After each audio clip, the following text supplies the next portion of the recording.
Yes mga bay, welcome back to our channel Know Something About Everything. Ryan Kisay here and we are here in Metro Cebu Expressway.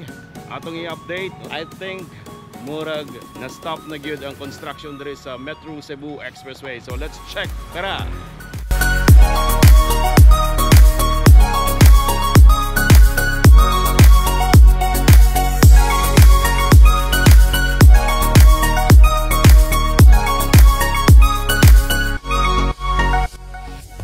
Yes mga bay, welcome back to our channel Know Something About Everything. Ryan Kisay here and we are here in Metro Cebu Expressway. Tanaw ni mga bay, wala gyud improvement no nato nakita diri sa Metro Cebu Expressway. Mao ni ang last part no. We are shocked na wala na din ni napadayon mga bay. And gingon nila diri nga naay na landslide before atong tanawon. Recheck na to. Murag dugay-dugay na gid daw ka-update here in Metro Cebu Expressway. And as we can see, pwede man siyang maagian, no? Na may mga nangagi na mga motor, mangagi na mga four wheels, no? Pwede pa siya, passable pa. And this part mao ni ang na-landslide, no? Atong nakita nga na may mga slide protection or slope protection, I mean, nga nangabungkag no, wala kagwanta sa pag-protect sa yuta.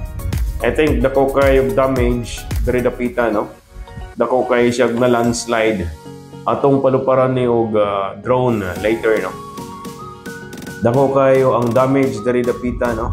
This is going to Pandan no, Pandan Road going sa dito sa may Naga Uling Road going to Toledo. And ang to dere nakita nato nga wala joy nakita nga semento dere dapita. Anyways, this is our latest update here in Metro Cebu Expressway. Ang pangutana, madayon pa ba kahani? Matiwas pa ba kaha? And this road is from Naga City, Cebu going to Danao City. Ang plano ani. So tara, let's check no. Atong tanawon hangtod dito sa Tumoy.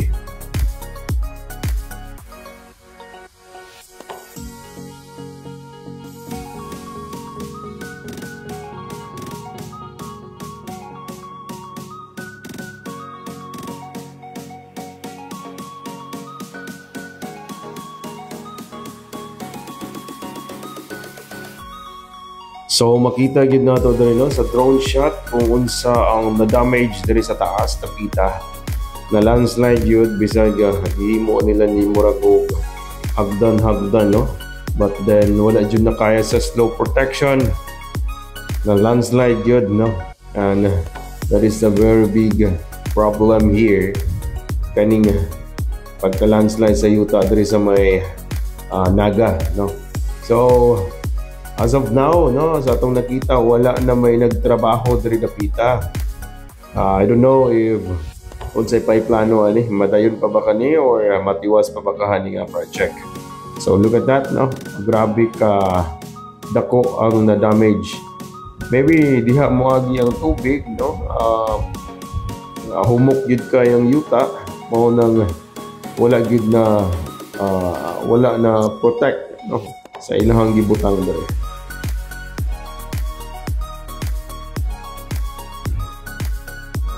Nya padayon ta mga bay atong nakita no na mga hayop no na sa tunga no, sa Center Island gibutang mao na nagsagbot nagmayo ni diri nga tuwang Center Island. So ang nahitabo gibutangan ng mga kanding, mga baka ug uban pang mga hayop.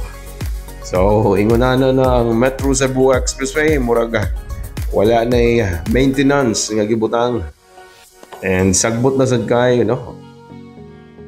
Look at that, no. Padung sa Pangdan, no, Barangay Pangdan. Anyways, diri dapita sa atong last update before, wala pa ta kaagi diri dapita, no, but then karon nasumpay na sad. Nindot man ang taning karsadaha, it will give an easy access, no, especially sa mga mubiyahe from south to north or north to south. hopefully no madayon ning karsada nindot na kay ni dako kay nga karsada.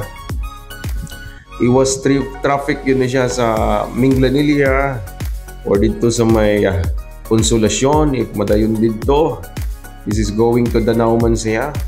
So nindot unta kayo ni nga plano. Hopefully no madayon dari napita mga bay, murag wala ray damage no. Sa atong nakita wala ray mga na landslide. But then sa tunga lagi sa kaning Center Island na yung mga ipanglawig na ng mga kanding ug mga baka no, na diri gipakaon no tungod aning sagbot na sad kayo, daghan kayong sagbot. So let's enjoy this ride, and hopefully you can subscribe my channel. Comment lang no kung sa inyo ma-comment ani nga project. Hopefully madayon no nindot ba kay ni dari dapita murag medyo wala pa gyud kayo na develop no katin ka mao nitong lawom no na part dari dapit, and as we can see na dari mga dump truck no dapita, but then murag wala no. Today is Saturday ni ay, and mao ni atong nabtan dari naray mga dump truck na siguro pa naghakot dari mga yuta ani dari dapita.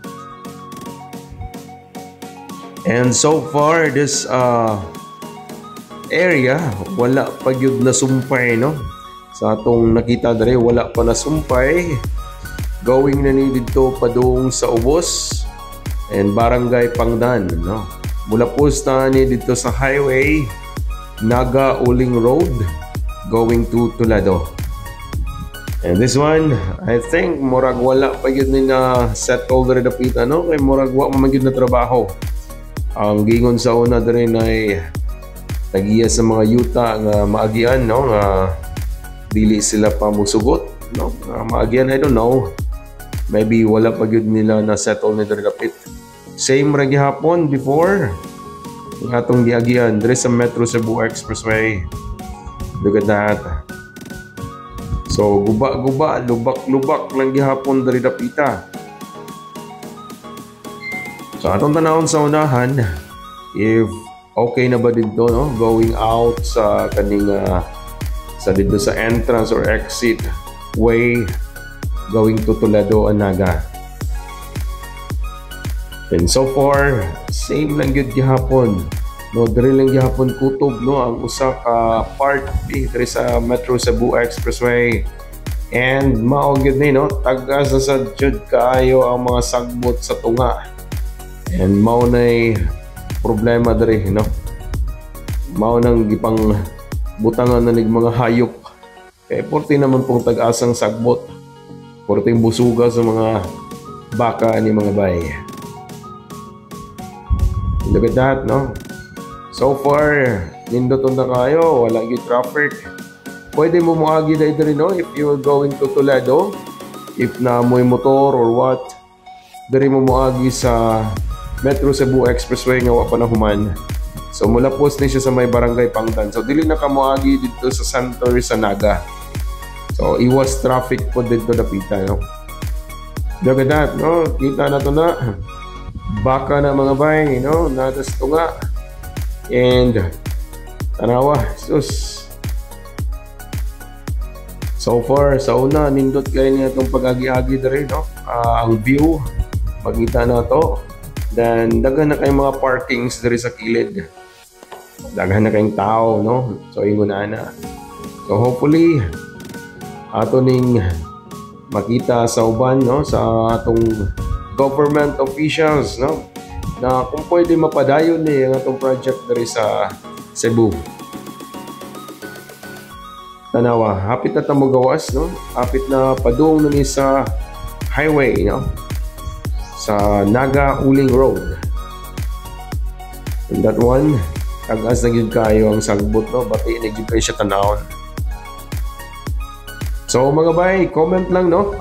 If na may kasulti ani nga project, just comment down below. And if na pa may ganahan nga ipa-update sa to, just comment it below para atong maadto mga bay. So that's all for now. No, this is Metro Cebu Expressway. Ryan Kisay DI for the update of Metro Cebu Expressway 2025. Thank you so much for watching.